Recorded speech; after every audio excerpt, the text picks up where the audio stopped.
Veste, da je Mitsubishi L200 drugi najbolje prodajan pick-up pri nas? Zanesljivost in dobra cena sta tista razloga, zaradi katerih se je tako dobro prodajal. Izgled zihar ne, ker tale ta res ni dobro izgledal. Novi pa, atraktivna maska ima takšne špičaste in zašiljene linije, da že od daleč izgleda atraktivno. Dobro izgleda v živo.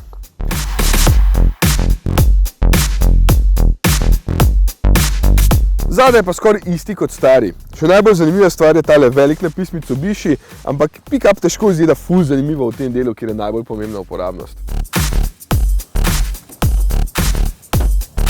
2035 kg tehta tale in nosilnost ima 1075 kg. Vem, da sta to dva najbolj pomembna podatka in tukaj je L200 še vedno vrhunski.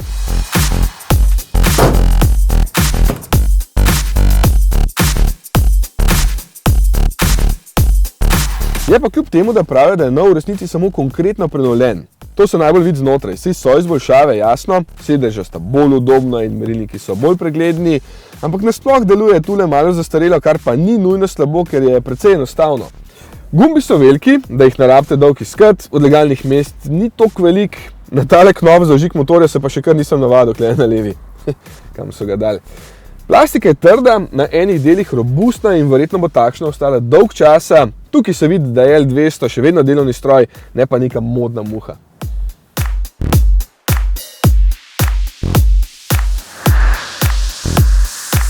Prva stvar, ki sem jo opazil med hitrejšo vožnjo, je ta, da je noter tišji. Bolj je zatesnjen, motor sam sicer ni preveč tih, ko ga priganjaš, ima pa menjalnik tako dobro preračunana razmerja, da je ravno nekje pri mestnih hitrostih najbolj tih in prijeten. Tudi na avtocesti, če je hitrost stalna. To je velik stroj, 5,30 metrov je dolg in to se pozna na cesti in parkiriščih. Na tem področju nič novega, če hočeš, da je tam velik eson, pač mora biti dolg. Je pa še vedno eden najbolj vozniških pick-upov. Pozna se, da so spredaj majčkeno dodelali neodvisno vzmetenje in se lepše potopijo v vink, predvsem pa manj stresa. Ja, če je prazen, zadaj poskakuje kot vsak pick-up, ampak je tole precej boljše kot včasih. Zanimivo, da Mitsubishi stavi na dober občutek na volanu, nasploh na dober občutek za voznika, ker je tudi havba majčkeno višja, da točno veš, kje se konča. Pa tale ogromne vzvratne ogledala ima, da res dobro vidiš nazaj.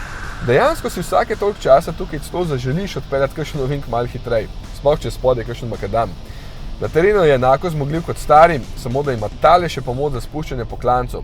Smo preizkusili v Španiji, zelo dobro gre, ni kaj reči.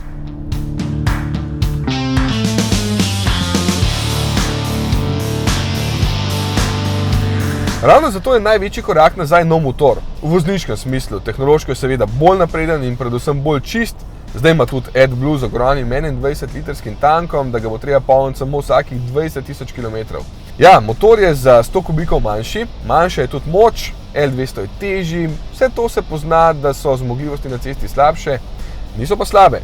110 kW, kar je 150 konjev, je načeloma dovolj, ampak priznam, da sem si včasih zaželel še več moči, predvsem pri pospeševanju z mesta, pol ne več, ko se premakne.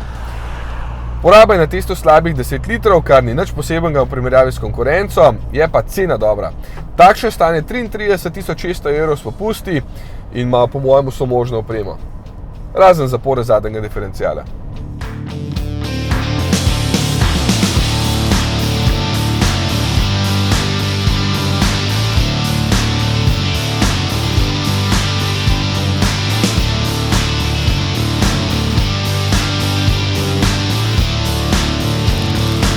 Ko odbiješ DDV, pa nas že kar težko dobiš bolj zmogljiv stroj za toliko denarja, zato je L200 zelo dober nakup.